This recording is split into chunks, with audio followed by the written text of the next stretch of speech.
Boy Scout, Girl Scout, elderly member of our office.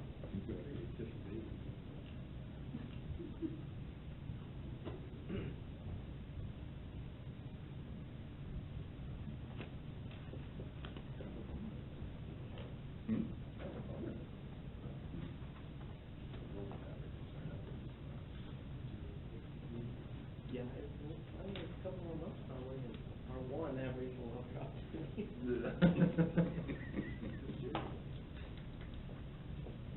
Lose my point, it's all about politics.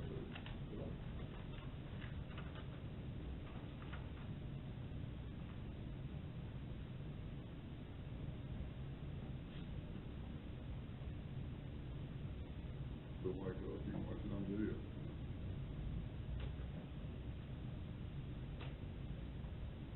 And we'll just be doing a teleconference anyway.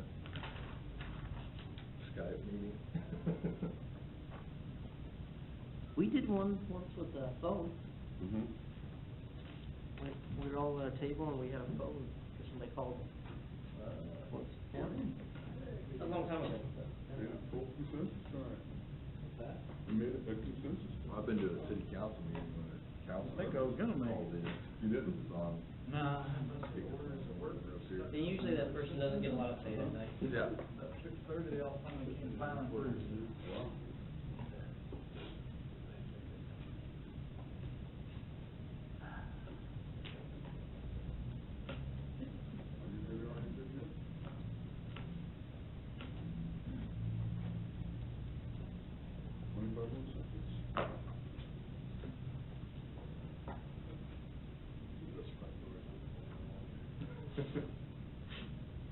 Stragglers.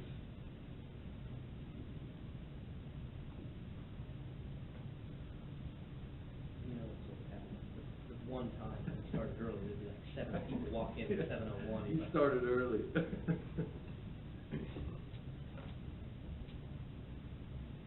Okay. I call this February 4th Utility Advisory Commission meeting to order. Please join me in the Pledge of Allegiance. I pledge allegiance to the flag of the United States of America and to the republic for which it stands, one nation, under God, indivisible, with liberty and justice for all. No comment from the public, seeing as we have no public. So, moving on to the consent agenda. Would any commissioner like to remove an item from the consent agenda? Seeing none, I'll entertain a motion. So move. Second. Motion Boyd, second Barney. All in favor? Yes. Motion passes. Agenda is off the table. New business item number 1. Cons?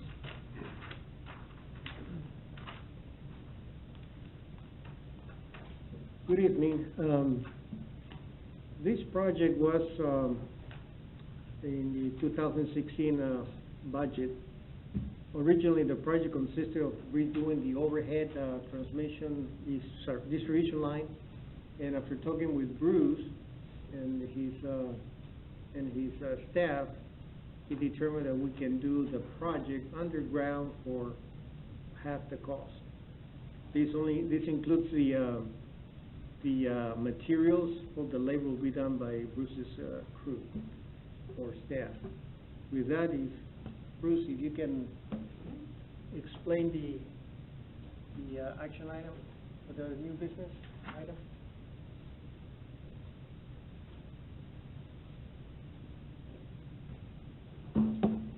Okay, I'll just read you the background of it. The Palmer subdivision currently utilizes overhead and underground power lines, which also serve the Wynwood and Moonlight Garden subdivisions. The initial plan for the Palmer project was to rebuild a section of overhead line, as well as replace a section of underground. Upon review of the project and budget, it has been determined that replacing the overhead line with underground would better serve that area of the city. The Parma Underground project would remove 3/4 of a mile of aging three-phase overhead power line.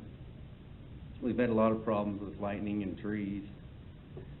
With the three-phase primary underground cable. In addition, an aging section of underground cable would be upgraded. Replacing the overhead line would eliminate 3/4 of a mile of tree trimming maintenance performed every 4 years, savings of $10,000. These upgrades will serve 275 customers in Parma, Wynwood, and Moonlight Gardens subdivisions. These lines are provided the ability to backfeed one feeder circuit from the other in the event of a damage to one of the circuits, which follows best management practices to provide system redundancy and improve system reliability. The duration and area of impact for an electrical outage would be greatly reduced by providing alternate paths for electric service. An added bonus of the project would be to improve the area's aesthetics values for the residents along the upgraded lines. The 2016 electric budget includes $150,000 for materials and engineering services for the project, and we will provide the installation. We received verbal price quotes from 3 local electric supply vendors for the underground cable, the electric cabinets, and electric conduit. Staff recommendation would be to approve a recommendation to the City Council to award supply contracts to Chris Davis Company in the amount of $39,785.57 for underground cable, to Chris Davis Company in the amount of $10,760 for the rolled electric conduit, and to Annixter Power Solutions, which used to be HD Supply, the amount of $13,397.16 for the Nordic 3-phase electric cabinets. Total amount of $63,943. Bruce, we've had several problems in that area in the past. Mm-hmm. And we've had to do numerous repairs over the years, correct? Yes. Okay. Yes. So, I assume somebody else has the same question, but I assume the reason you're going with Annixter for the cabinets is because it's cheapest, but would it make sense to go ahead and do it all with Chris Davis, since it's 2 cents difference, and then we wouldn't have to, I mean, having a separate contract and everything else is surely gonna take 2 cents worth of time and energy, and would it make sense just to do it all with one? You could, yeah. I mean, Is there any reason that? I use both vendors all the time, and they both help me out, so I kinda like throwing my business both ways with them. Okay. You know, Okay. I like to, treat them both fair, Okay. because they've always been there for me, so that's kinda why I do that. Okay, well, that's a good point, that's what I was Yeah. hoping. I don't for like to something. put all my eggs in one basket, Okay. so that's kinda why I did it that way. Yeah, okay.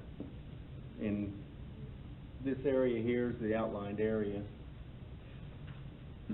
The red's gonna be, it's overhead right now, that's gonna be all underground. And the yellow portion is already underground, but it's 1/aught cable, and the 1/aught cable is only good for 165 amps, and I wanna make this a 200 amp circuit, so I could backfeed. So once I get all this done, I can be able to take 52 circuit. I can put 43 on 52 if I had to, and I know I can handle everything. Before, I couldn't handle everything on 43 because it just didn't have the amperage. So that's why I would use 4/aughts. It's got 245 amps. Is this gonna be able to handle, I mean, are you thinking in the future we're gonna go north of 167? No, everything that's gonna be on this is on it right now. Okay. So we're good with it. So there's no expansion, it's No. not gonna be, okay. Mm-mm. This is kind of the pictures of the tree trimming areas we have back in there, as you can see. And we won't have to trim any more of them trees. Some more trees there, and this structure right here is in the back of these people's yards, and it's guyed like that because they couldn't guy it back to the south because of the easement, so they had to guy it that way. So they got an old nasty pole back there. And you can see how rotten them poles are. Long time ago, they put up pieces of tin up there because the holes up there, because the woodpeckers and everything. You can see the top of the pole rotting out, and this pole right here is right over the park area, so that's probably not very safe for people playing and And the splices you see, that's where the lightning has hit them steel pole top pins, and lightning's drawn, and that's why there's two splices on each side, because it hit right in the middle.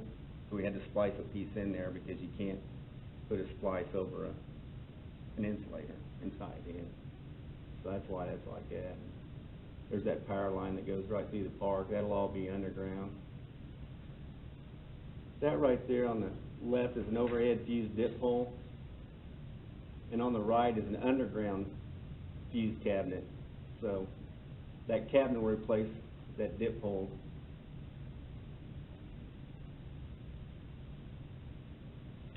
And that's kind of the single phase fuse cabinet right here. There's the load side with the elbows.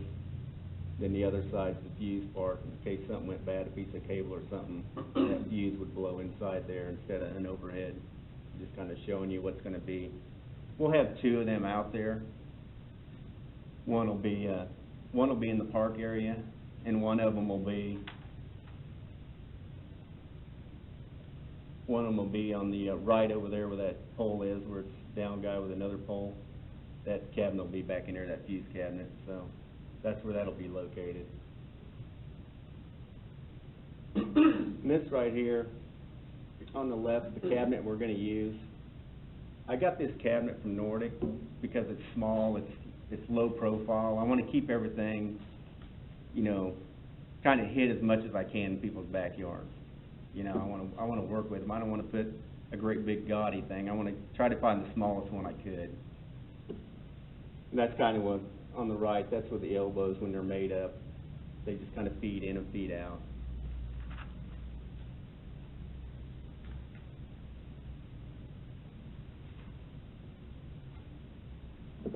That's kinda it on that. Comments? So do they have to move, is there any cable like on those poles? I'm just curious if they have to move. Yeah, the parts cable. of there is cable TV along, I think it's Cottonwood Street. So drop that down too, is that? They're gonna have to, cable companies have to go underground, but the rest of it, and the majority of it, is just us. So, and you all know, we got our own boring rig. We'll be doing all our own boring and pulling everything in, so we'll take care of all the yards. So it should work pretty good, really. And we've talked to a few people. I've knocked on some doors and kinda told them what we wanted to do, and they were pretty happy. Yeah. Because a lot of them complain about tree trimmers coming in there and, you know, dropping limbs, and how come they didn't do that, you know, so once we're in there and clean it up, we're done. Do we have to pay to relocate the cable? No, they'll have to do that. Cause they were leasing it. Yeah, we won't have to do anything. So basically, once I get everything, we get everything bored and made up and fed off that way, and we start wrecking out that line, and I'll tell the cable company, I'll tell them way before that, and I'll tell them, hey, you probably need to get a plan together to get off the line, because they're coming out.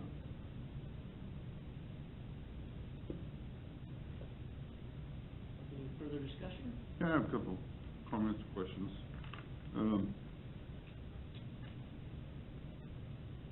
When you say better serve that area of the city, is underground cheaper than overhead?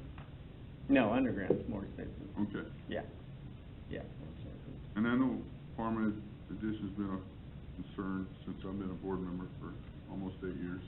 Yeah, More, so. yeah. The question is, and I wanna compliment you on Don's, I appreciate people coming here like last month. I really believe your handouts are phenomenal. Just praise you again for this decision to have your staff here. Going forward, are we setting a precedent that we're gonna continue this going forward with other subdivisions, or what's the criteria? Mainly, this is the only one. Okay. This is the only Because one. it's a problem one area, and you don't have that problem anywhere else? Not like this. Okay. No. Yeah. Yeah, there's really no other three-phase areas Okay. that I really wanna do it at. You know, so I talked to the staff too, I talked to the guys, I said, you guys wanna go overhead or underground with it? And they're like, let's go underground. I said, it's gonna take a lot of work, and they go, yeah, but we've had some problems out here with this I'm not disputing that. Yeah. I'm trying to understand where we're going. Yeah, because- no, we're not gonna just start putting everything underground. Well, and I'm not saying you should or shouldn't, but do we have something to respond to constituents about how we make these decisions? Right, no. Consistency, that's all. I don't think so, we just kinda made a decision that we'd like to do it underground, I mean, it was, Okay, we had the money and it was, that's kinda how we went with it. okay. A very good report. Thank you. I think Cindy, you did a great job. Whoever put it together and. We give Cindy the- Everything, it just helps to see things better. Yeah. And, Yeah. I'm impressed. And don't dispute what you're doing, I'm just. Right. Concerned, we're setting precedent, Right, are we able to, we're confirming to do that other places as well, that's, I'm not against that either, I just wanna make sure that we know where we're going. right, If I may add, based on conversation with Bruce, going overhead versus underground is a 4-to-1 ratio, so 4 times more expensive going That's what I underground. thought. But there's some benefits going underground. Well, I understand the benefits, so.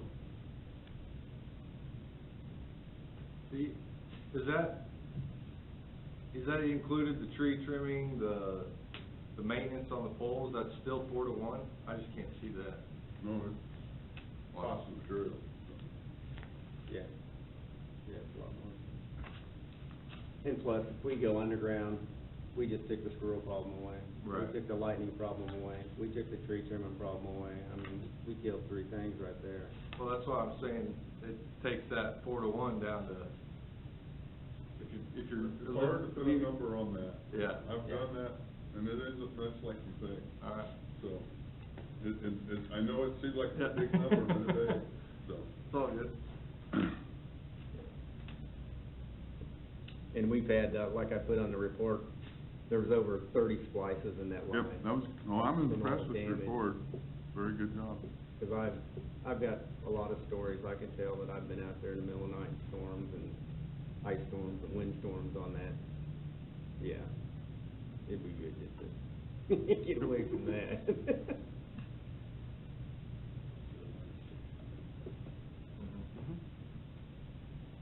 Further discussion?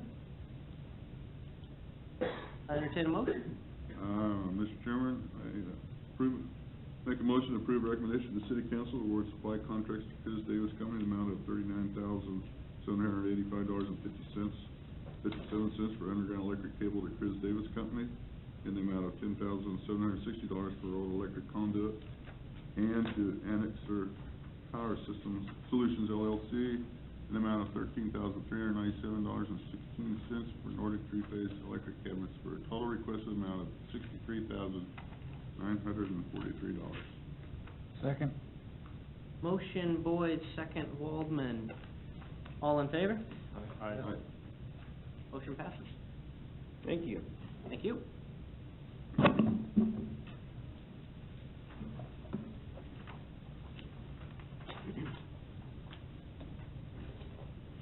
Discussion item 1, 2014-2015 outage reports comparison, following Vice Chairman Lance Boyd question if we can compare both outages.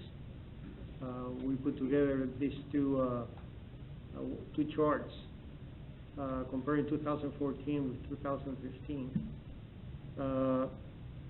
Just by the number of outages, we're one less than the previous year.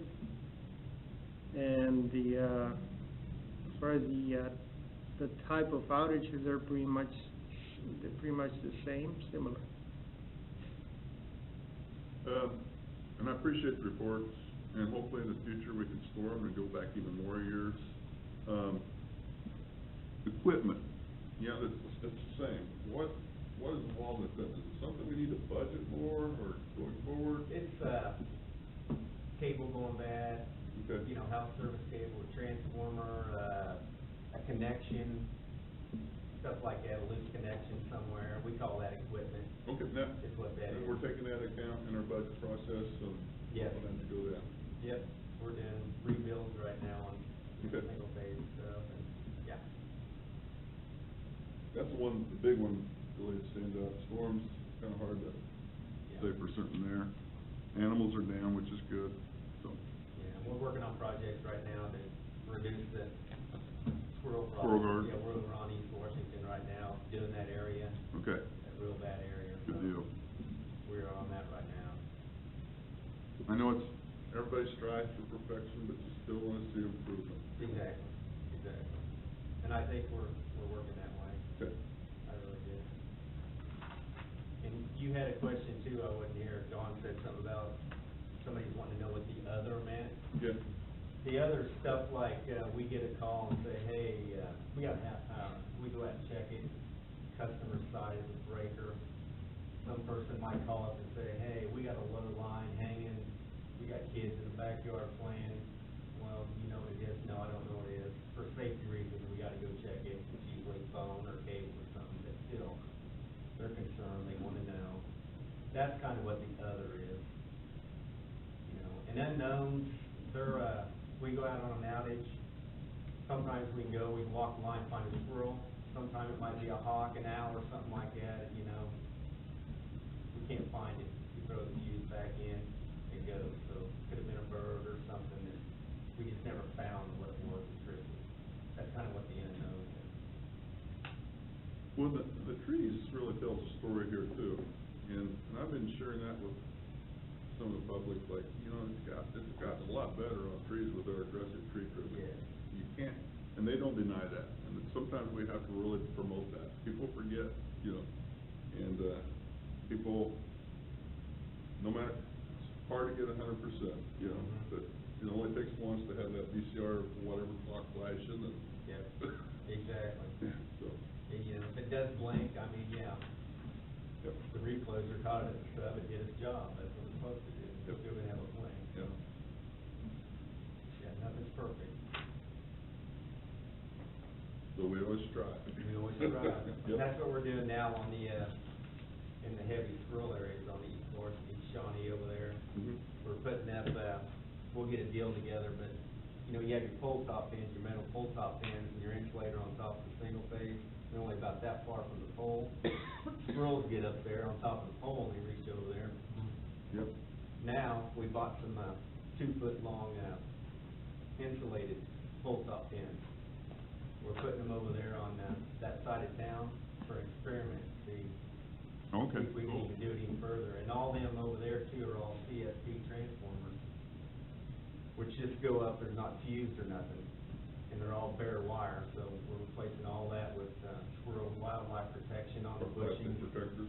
poly wire on up, so all the bad places we're going through, There are a lot of squirrels. and we're trying to take care of it, yeah, I know. You can see the pictures in the, project updates, there's a few pictures there. Yep. Thank you, Don, for bringing that. Anything else on that item? Item number 2, please. Instead of, trying to explain verbally, we put together a report with, some pictures.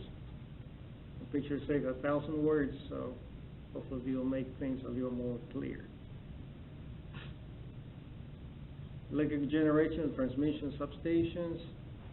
The, T1 transformer replacement is coming along pretty good. Last month, we had the, old transformer oil drained, and, a contractor, Solomon, was here to remove the transformer. In order to take the transformer to the conservator tank removal, this is shown. The purpose of the tank is to allow for expansion and contraction of the oil inside the transformer. So you can see the crew removing the tank. Over here you can see the transformer shell being lifted. Before you can do this, I think the pictures are out of sequence. You have to remove the core. So they took the core out of the shell. You can see it, the core lifted, then it was put on the ground. You can see the 3 windings. And then after the core was removed, then the shell was lifted and taken out of the substation. Then, once the transformer was out of place, we were able to put concrete on the containment area. In the past, we had the containment walls, but the ground was just pebbles. So you had a leak or a major oil rupture from the transformer, it will go to the ground. So part of the SPPC program was to seal the flow with concrete. We did it on transformer 1 and transformer 2, so that's completed. That's a requirement, or it was also a requirement for the spill prevention program. So as far as the oil containment, we're in pretty good shape in the substations. Electric distribution, with the LED lights we purchased last month, we were able to finish replacing the street light from high pressure sodium to LEDs on West Madison Street, from Waverly all the way to Center Street.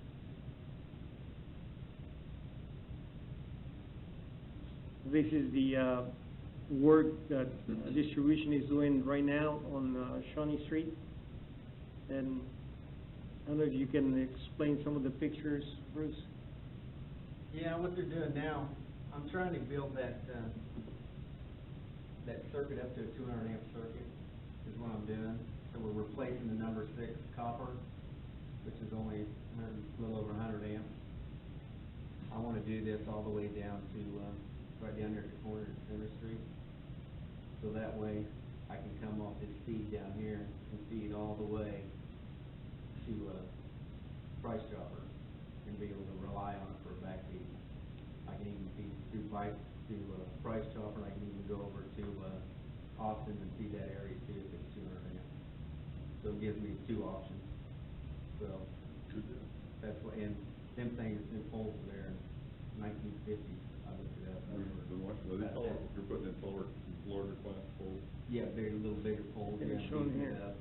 So it'll give us another backfeed in there that's real reliable.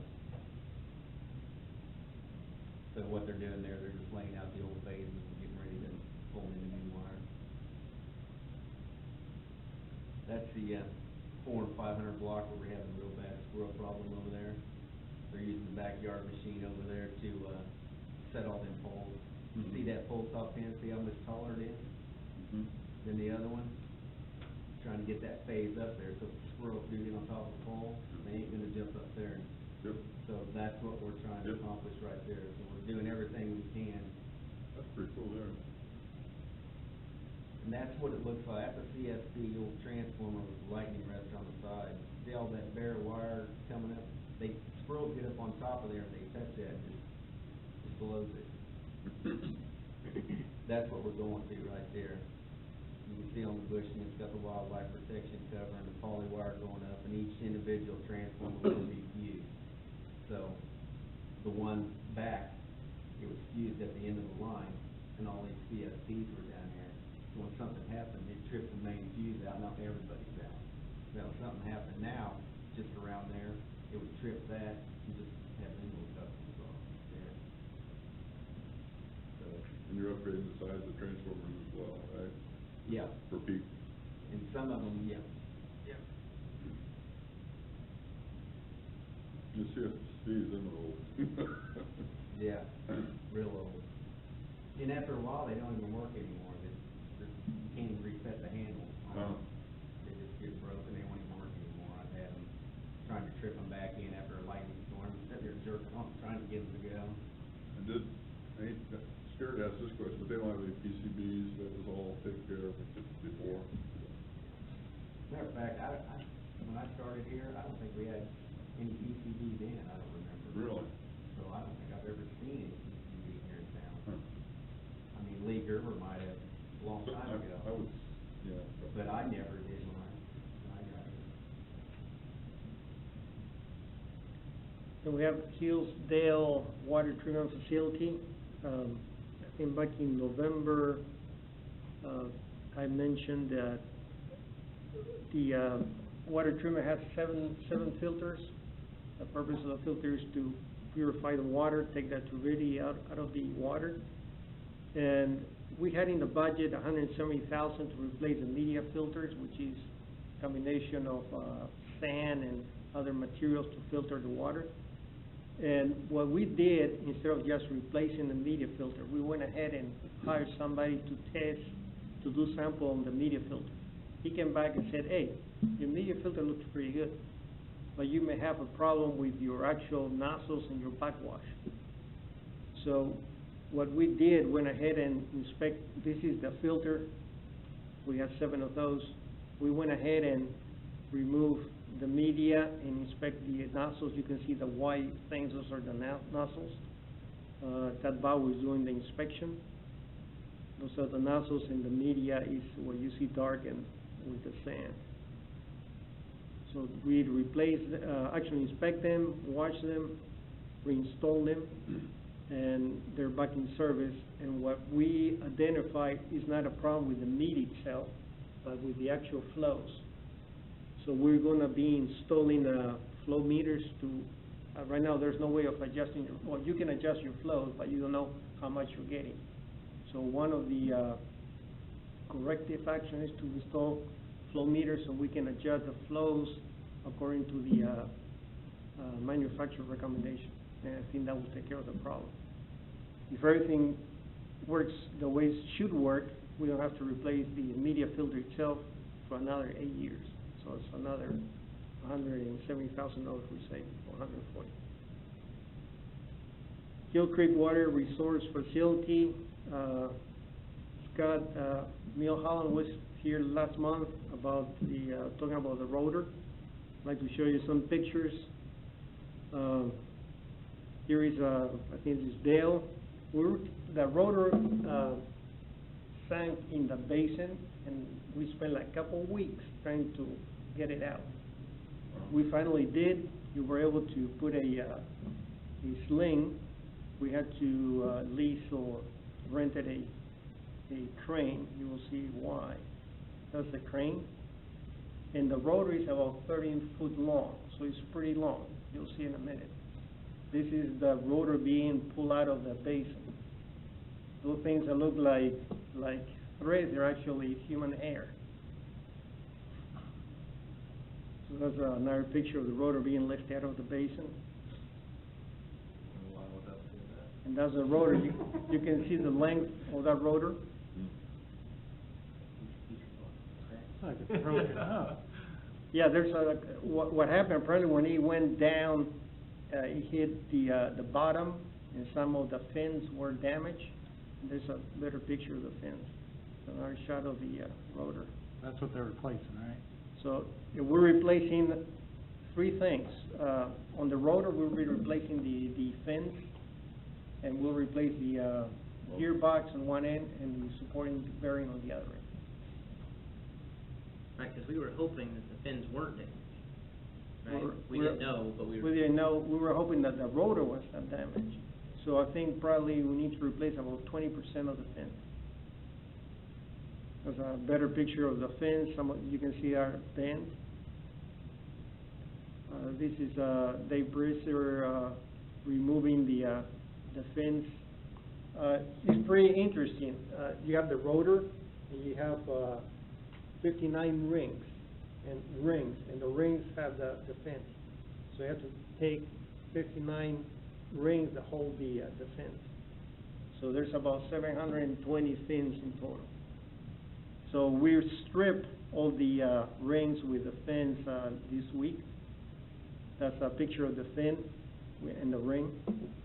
There's 12 fins in the ring, so there are 59 rings. That's, these are the ones that we're going to be reusing. And that's the rotor is stripped and waiting for the fins to come in so we can start rebuilding the rotor. Now, I think the commission approved like $93,000. It should be close to maybe $60,000. Good. And that's the update as far as the utilities this month. Any questions? I really like picture shows with that stuff, that was great. I mean, you know, you can kinda get an understanding and, you know, we see it, a couple things now and then, but that's really nice to, oh, that's what they're talking about. Oh, that's what that really looks like. Wow, that really is that big. That was great. Like you like the pictures, there'll be more coming, a lot more. Sounds like everything is moving in a direction of improvement, so that's great. And all of it is being done at a cost that is either under budget or within the budget we already had. You can't beat that. You know, customers are gonna appreciate savings and improvements that they'll never see, but they won't have a problem. So that's great.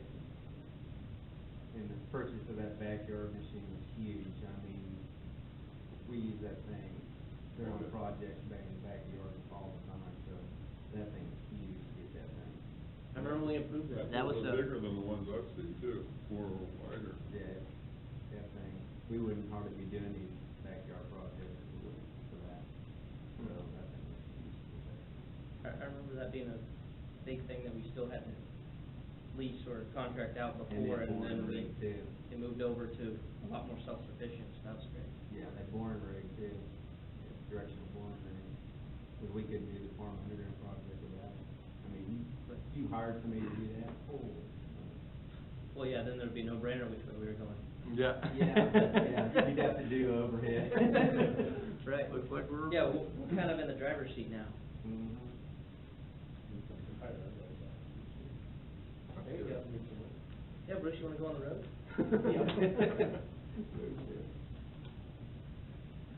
Commissioners have any other questions, comments? I got a few items. Okay. Is there any update on the Megan Valley cul-de-sac street light? That one probably Bruce can answer. He has never got back with me. The homeowner? Yeah. That wanted it? What we requested from him is to, get a petition going, and that was the end, the last thing we heard from him. Okay. So it's a dead issue then? For now. He'll probably call tomorrow. Yeah. Table. Table, yeah, table. They're one of the 8 people that watched the video. Yeah. Then we got an email from somebody asking about if we had had ever considered a rebate. Right. I don't know if it's a policy or program or something. Right. Going energy efficient. I mean, has something like that ever been considered? Is there any benefit for that? So, And side note, KCP&L has discontinued their rebate program that he was referencing. I looked at it. so there's been a few little things that have happened over the years, that, you know, came and went.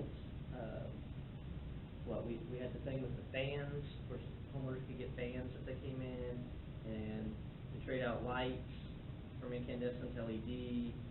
But we've never really had anything from a billing standpoint that I can recall. Well, those programs weren't funded by Gardner Energy, though. No, it was just state that, grants and- yeah, those, but. They were funded by the utility commission to do that. They didn't do it for free, so. Right. But it was not directly from us, no. I can't think of anything. No, I forgot about the lights. Bruce, can you think of anything? I don't think we ever have, I don't know if something maybe possibly now, I don't know. yeah. I mean, did some of that drop off because of the federal rebates on some of that stuff where you could get 30% back for some of the upgrades? Well, I mean, I guess that's the thing, it'd be hard to, Well, I guess do we have reason to incentivize that? Well, I think that's what it really boils down to. I got 2 questions on that. I mean, I know to add to your giveaway thing, I think the city they gave away those like Nest, the thermostat thing. They would install it in your house, or you install it in your house. But the question goes to, how does that work with, I mean, it might be another Amy question, but I understand as a homeowner, you wanna save money and decrease your budget on, energy, but how is that, we have to budget our energy or our energy outflow, right? So how is that gonna impact us going in the future if, is that making sense? I'm following you. Yeah. Yeah. How is that gonna impact the city of Gardner if we say, all right, you get, if you use this much energy, you get a rebate? Because then we won't ever know, like, we can't ever track it. Well, what we've talked about though, not a rebate, we've talked about changing some of the billing, the rate structure. Right now, it's declining block. So the more you use, you get over a certain amount, and it actually goes down per kilowatt hour. Right. Right? Well, that actually, you know, if you're looking at it from a usage standpoint, incentivizes you to use more because it's cheaper. Right. Well, is that, Right? Yeah, that's to what- give a break to people that might have electric heat? Well, there's already a separate classification for electric heat. Because we buy the same amount of power no matter what. They have to buy at the market sometimes. Right. And if the businesses and stuff use a lot more, they get a cheaper rate, but we have to buy it at a higher rate, so kind of Yes. backwards on that. We've talked about changing that to be the opposite. Yeah, it should be the opposite, I would Yeah. think. I But mean, the kicker with that is we had a subcommittee for rates, and then that got on hold because we didn't really have management structure here for a while. And getting back into that, that would be something that we'd probably bring in Amy again. And in the process of that, what you find out is that the simplest change turns into this huge ripple effect. Oh, yeah. Right? Well, we've been Because- into that. I remember her trying to explain it to us. Well, like, there's one simple thing we talked about doing 2 years ago, maybe, which was, I think we have 16 customers on dual meters on an apartment complex. And we talked about eliminating those and that classification. Well, then that turned into, well, if we do that, how does that impact those customers directly? And then, of course, if you look at who some of the customers are, you know, well, this classification would then change this, and, well, that includes this business, Right. right? Or, and how does that work for this big business versus this mom and pop business, Yeah. right? If we get rid of this and then, oh, sure, it only goes up a little bit, but that makes their bill go up $50 a month, and their mom and pop, that's different than going up $50 for a Right. Coleman or a Walmart. No, I agree. So, we haven't gone much further than the early stages of investigation, because then everything kind of came to a halt. That probably needs to start back up, Right. so that we can really get a handle of where we're at with rates. Because that took a rate study, which is now 3, 4, 5 years old. 3 years. At least And we had an initial report from Greg that gave us an outline of certain things that we could do, and then we didn't do anything with them because that's at the time that then we were determined that we were out of compliance or whatever, and illegal, and we couldn't make any more decisions, and then 6 months later, we lost our electric director, and then a year later, here we are. So, So that was looking at incentivizing everybody for using Well, less energy. everybody, you know, if you change that from a declining block to an inclining block, how does that impact everybody, which then scales back for the overall usage in dollars and such? And no one particular thing was looked at in entirety. So, Well, I guess going forward, the city council wants to expand, obviously. We need to expand as a community, as a city. So I think if we do this in conjunction, we can stay at the same energy level. I mean, in my head, it's all in theory, of course, but we can stay at the same energy level, bringing the residents down and lowering their bill, and then staying at the same level for all these new businesses coming in. Yeah, it probably is not gonna work, but it's good in theory. So if we do this at the same time, when we're growing and new businesses are coming in and we're depleting the energy levels in the homes, yeah. well, not so much the energy, it's the demand. Right. Right, it's demand. So you've got the overall usage, but then you have the demand from your commercial, or you have your extreme peaks in the middle of the summer when everybody turns on their air conditioner at 5 o'clock. Right. Right, even if you nest it during the day. Right. Then all of a sudden, there's this huge demand from 5 to 10, Right. right? Because everybody wants to cool off. Even if that's cheaper, that's gonna be hard to get people to change the way that they live because of 8 to 5 jobs and so on and so forth. So, we do need to look at the rates and see what places we can streamline it, simplify it, eliminate classes if necessary, just to, You're right. you know, This from a is- very high level cleanup. I guess my only problem with that is the cost of doing another energy study. Is this gonna be a cost or Well, is I that think- in-house? I think we could start with a subcommittee, and Don's probably has some ideas on this, that looks at it using the existing data and just see if there's anywhere, you know, where does that point us? Correct. And then maybe we could do another study, you know, to get updated numbers and or on a focus of certain things.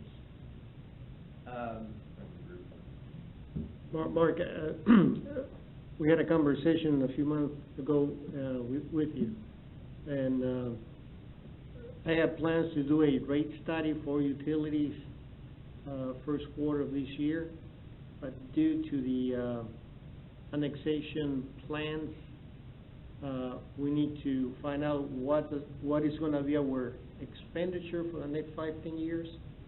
Once we identify that, I think we should do the rate study. Otherwise, Right, it'd we don't be- know what's going on. we don't know. A bunch of commercial, 10 more houses, you know, 3 cats and a dog, what, we don't know. So before doing the rate study, requested, engineering consultants to review we have an electrical master plan, 2009, 2008, by Mears. So we have requested for that, master plan to be revised, also the water and wastewater. Hopefully we'll get those, master plans revised before summer, and then we can take a look and see what's our expenditure in the next 5-10 years for projects. Yeah, that would be really good to Those- get those numbers, start looking at it, because it's gonna take a while once you start down this path to even get a determination. All right. And then, of course, to roll it in, you know, you might have to scale it in depending on how big the change is. And of course, you know, now you're, let's say, 2 years down the road, oops, we had all these problems and we didn't change our rates for the last 10 years. Right? We don't wanna have to hike it on Right. everybody. No, I agree. Or if we could drop it in the meantime, we should, so. So incentivizing residential energy conservation is a lot more complicated than It is, but because, trying to go. Incentives should be the homeowner. you know. right, Right, I mean, the incentive is the bill. yeah. Yeah. So I have all the LED lights. Notice. But as far as a rebate, that just gets into all the other facets, and how much did they use, and where do we draw a line, and if you use less than 999, then we'll do this, or, you know, I mean. This is referring to, like, if you buy an LED light bulb, the utility company will give you $5 back. And I know a lot of utility companies have done that, especially with the CFO, and that phrase is happening, CFO phased out. Well, now, yeah, I think because we've never had a program of any type, or Yeah. really a good handle on what our rates are and what they should be and so on. And I think you're right, Mark, the rate study would be the basis to start. Budget would be involved in that, you know. It's not simple, like, let's just come up with a program and then give $5 back for every Well, what's LED the that we payback? buy. Yeah, Right, no yeah, one's 'cause then paid you that. have to figure out how long does it take to get that $5 back, right, that we're losing. By not, well, it's supposed to, we wouldn't be buying as much on the open market. Like, Heck, you can get LEDs now for $2, so I mean, it's starting to decline on, even on Yeah. something like that, a lot of energy efficiency. Well, and a lot of that is, yeah, it's, for a lot of people, they're gonna get that savings because it's just gonna take them longer to, you know, they save 3 cents this month and 3 cents next month or whatever. Eventually be $5. And eventually it will be $5. But the biggest savings is when you're avoiding the cost of adding generation. You know, to be really effective on that, you have to have a smart meter or whatever, and you cut the electricity off on air conditioners for 10 minutes an hour or something like that. Hot water heater, shut off 10 minutes an hour, 15 minutes an hour. And of course, you need to make sure you have a big enough air conditioner can handle that 10 minutes. A lot of homes are not overbuilt on that. Right, that's where That's where it really AMR and pays. AMI would be nice. That's where- Automated meter Yeah. reading, you know, just getting accurate information real time. And then also if you could, the system could manipulate the system as well. But studies in the past that I've seen, public is not really interested in you having control of their, they'd rather pay more than it give you control.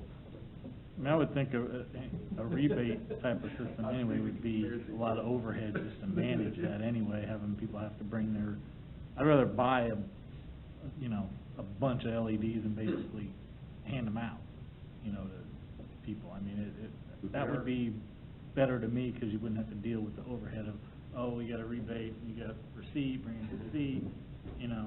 But they're getting a lot cheaper now. Yeah, there's a lot to any program. I wouldn't say we shouldn't or couldn't ever do something. I just think we'd be shooting in the dark at this point to know what to do. Where did we go with the, I wanna say Waka, it's not that, The wind? the one where we had to come up with the The WAP IRP? incentive programs. Oh, you're talking about the report that we have to do, the IRP. Yeah, I mean, is that, That's still ongoing. okay. And, we have to update it each year and say what incentives we're trying to do, if any. Yeah, that's But a what. lot of that is on a high level, so, yes, we added more wind to our portfolio. Well, from an electric company standpoint, that's what you're looking at. 'Cause you're looking at big numbers and changes, which granted our wind is not a huge portion of our generation. I thought there was something in there to where we needed to come up with some programs. Yeah.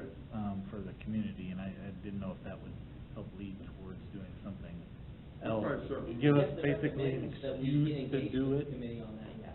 It's probably something that's integrated resource plan. Yeah. Maybe that's something we need to relook at and see what was brought up in there. Yeah, we have the compliance engineer, his name is Matt Ponser, and he started last month.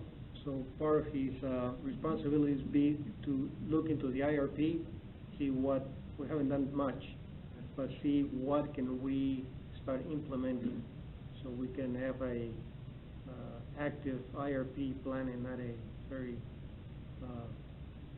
Yeah, it's just there and they're there. collecting dust. I think there's a lot of things we can do, so with him, I think we can, I'll bring some ideas that can be put in place. And, Yeah, that'd be great. Why don't we bring that up? Yeah, it would definitely be nice to, But it needs to be Help more out. programs, not just a feel-good thing.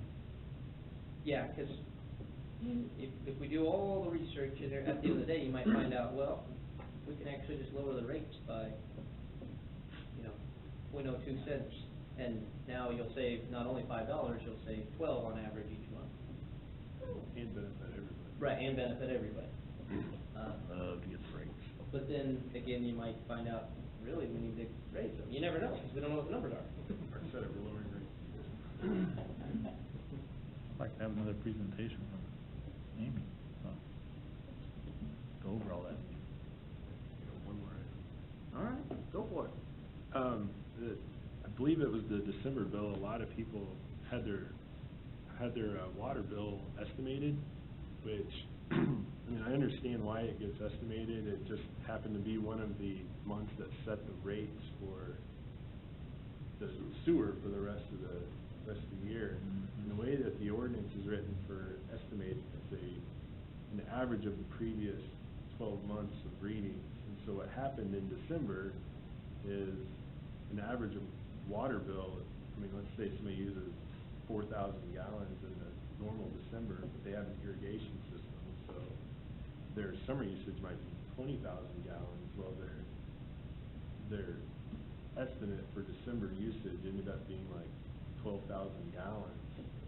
And, I mean, I don't know how that affects the 3-month average that's used to set the sewer rates, but I just kinda wonder if there's We'd have a better way to Well, you know what, estimate. mine came up high too. I came in at 7,000, and kind of made me mad, but I went back and looked, and it's 37 days of I understand that, usage too. sitting on that one bill, which is an easy 1,000 gallons to add to that average, and as I was looking at it, I'm sitting there thinking, why is it that we don't just take this and do a daily average? Cause you can, they can divide that over the 37 days, and then basically then multiply it back out by 30, so we get a true, or 31, to get a true average usage, and we don't get this, because every January and February bill, if you go back and look, they're all 32, 35, 30, and during the rest of the season, we're getting 30 and 28 days, but during those 2 months, and those are the average months, right? So, and they're super high. The dates are, a lot more days into that, which can easily kick you There over. might be more to that sewer average for the rest of the year than, it might be a 30-day average, I don't know. I mean, they could do that math pretty easily. Well, we'd have Hit to- those 3 bills, whatever it is. I went We'd back, I have to check tried to with do Amy everything. to be sure, but my understanding, and I could be way off on this, is that 12-month rolling average is, just so that you can have an average, you have to pick some number, right? But for those 3 months they're estimated for, these 3 months, December and January, and November or February? January and February bill. Okay, January and February bill. When those, I believe if there's an estimate for one of those, that doesn't skew your usage numbers for the rest of the year. They go back when they get an actual reading and calculate what that approximately was for those 2 months and say, okay, here's what the actual usage was. And they put that back in and fix, instead of using your 12,000, it goes back to your 4,000. Okay. That's my understanding.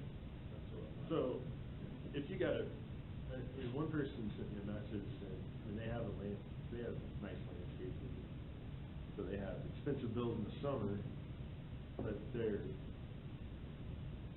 only use like 1,000 gallons a month, December, January, February. So then they get a bill for 12,000 gallons. Does that mean for the next few months their bills are just gonna be for $0? No, If they did call and get. They would have to negate it, because if they went 12 and they're only using a couple thousand, you'd have to come in on a negative on your February bill. Yeah, I mean, that would be the only way to do it. But Yeah. I agree, it'd be If it's that nice high. to have Amy here to. when it's that Oh, high, that's. she can be here next meeting. Yeah. Just from the estimating point of view, I wonder, is there a way that you can, maybe it's computer software that does all this, but, Well, maybe use an average of previous Decembers or something instead of all year. I'm sure the system can be set up to do just about anything. It's just, it was picked to be 12-month rolling. What would be interesting is, one, if we knew exactly what was going on, we've got something remaining. But on those months that are estimated, what happens if it's grossly Yeah. skewed? I don't know if you end up with a credit for the next 2 months. Yeah, well, I Or think how most that of the works. people probably called her and got a reread. Well, yeah, because I think if you call them, they'll go back I out. think they were reading, there was snow and ice on the ground. Well, that's usually why you got estimated in the first place, is that the reader didn't get out there because of weather. That's typically the Don't wanna reason. freeze the water pipe. But still, a few days on that stuff is, can still change the dynamic of the whole thing, Right. especially in the billing days and cycle and stuff like that. But they have to maintain the reading cycle, they can't go back and read all the houses that they missed that day. Well, that's what I'm saying, they can't go back 3 days later and read, it would have to be on the next I got questions about the billing cycles. That would be one of the Reading. things where AMR would be nice, Yeah. right? Yeah. Sounds like we got some questions for Andy. Okay. I do have something else. I mean, did we do a taste, water taste testing from time to time? I hear a lot of, few people complaining that basically the bad taste coming in on the water, and I've had it myself, to where the water just stinks, or I'll get a gush of, bad water, basically, that'll actually clog the filter. But do we do anything with taste level testing in different areas of the city, town? Not tasting, but, the water is sent to the, EDHE for analysis, for chlorine and other, elements. Is my understanding, many years ago, the water in Garner was, considered one of the best in Kansas. So I can look into that, see what was in place, that maybe somebody comes. Yeah, I'm curious if, different pipes in different parts of the town, if there's something that possibly that, southwest part of town has something going on to where they're getting some leakage in or something like that you don't see if we test it, at the plant or City Hall every time, to where we got that, basically testing the different areas to make sure. I don't know if there's anything when we do that testing, if that's what, it comes from all different samples from all different areas, or if we basically rely on. I'm guessing that's at the Just plant call. because it's just a chemical testing, it's not a taste. Yeah, I mean, I know I get it from time to time, but I don't drink tap water that much, so it doesn't really affect me that much, I don't care, but some people, so I didn't know if we knew the testing. Let me find out, and I can send you an email with that information. Of note on, as far as your bills, one thing that I think most people either don't know about or forget is that you can set it up to average your bills out for a year. And Yeah. just pay, a set amount, and then, of course, it'll get updated and adjusted accordingly throughout the year. So somebody could keep their peaks and valleys from. There is an asterisk to that, though. If you do, I tried it, so the, 1 year. And at the end of that year, I didn't average out, and they hit me with a $300 bill at the end of that year. So, if you don't use what they have, they do the little math thing or whatever, and then at the end of that year. January you get hit. Yeah. I got hit for 800 one year, and that's the year I stopped. Yeah, it's like, All that's not average. such a good average, Yeah. so. They don't update Crazy. what the rolling average would be. Well, they do the next year, but then. But I mean, not on a year, but you look at your previous year and say, on average, you use 4,000 gallons, right? So 48,000 gallons. But they don't look at it after January and see that you're up above, but okay, and you're within this tolerance, so we're not gonna say anything. And next month, you're in this tolerance. Oh, you went way up here. We would recommend your next month that the new average be That's what they should do. 5,000 gallons, for the next. That's what should have been done, but now I just. It seems like it should be Yeah. corrected sooner than 12 months. Yeah. I understand using a 12-month rolling average, but, I just don't think, I think either I got forgot about, or you got forgot about, or we got forgot about, but. Well. There was a big adjustment. Yeah. I mean, it caught up, and, it was right after Christmas, or Yeah. first, and you're like, So now I do the average, and they can keep the money, I just give them a set amount of money that I created the average, so it works for my. But sometimes the averaging, you miss some of the quirks, to be estimated for 2 months, and how to average back out is one thing, but even things like the water averaging, which is what kills bills, in my opinion, the most of anything at all, is that the sewage rates and stuff like that. People don't realize that they had high sewage rates, or high sewage usage during those 2 months. But and then they get into March or something like that, and it's all fine, but then they get into the summer, and all of a sudden, they're using 7,000, they've used 16,000 to get billed for 12,000, all of a sudden it's a jump, and it kinda hides that. You don't get that, see that jump in the bill when it's just averaged every month.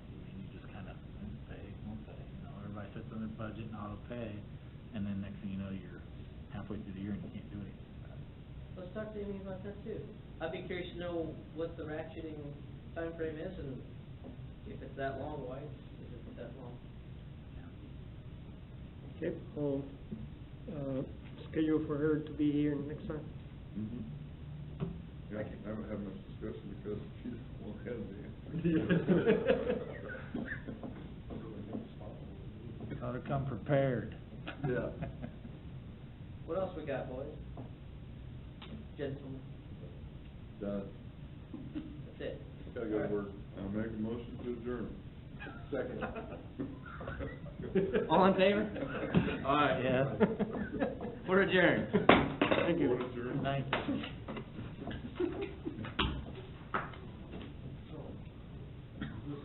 Took our one business item, made it Sorry, an man. hour. I've been ready. for Yeah. it. I don't know if that was, don't let the door hit you on the way out, Mark, or? We're doing really good till Ryan starts that. Yeah. I've warned them before. That's all right, I'm actually glad it came up, talking about the rate freeze. I forgot that about the IRP. Gentlemen, have a good month, we'll see you next time. Oh, I know what you were doing. Thank you. No, I mean, They're working on it. we can find out what's going on. Yeah. I mean, if we don't, nobody, you know, if you don't say anything, then who's it gonna go to next to actually talk about it? No, maybe nobody. The city council